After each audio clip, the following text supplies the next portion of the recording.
Assalomu alaykum muslimalarim, xayrli tong, xayrli kun hammaga, boshlagan kuningiz fazli, barakatli bo'lsin. Bugun men uchun juda ham muhim kun.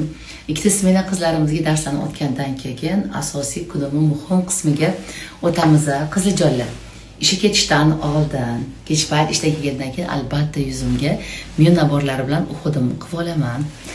Erta qarishni xohlamasanglar, yuzingizga ajin tushib ketishini xohlamasanglar, nima ajin tushadi-yu, sal kechroq tushishini xohlasanglar, men naborlarni sizlarga tavsiya qilmoqchiman.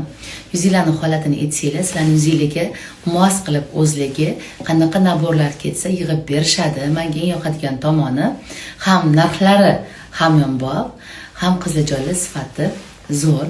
Yuzinglarni har doim namlantirib, chiroyli uxudini qilib yurishga juda ham zo'r kosmetik vosita hisoblanadi. Nabor yuzinglarning holatiga qarab hamma narsalarga bor. Rasmini ham qo'yib qo'yaman ekranda. Maza qilib ishlatasizlar.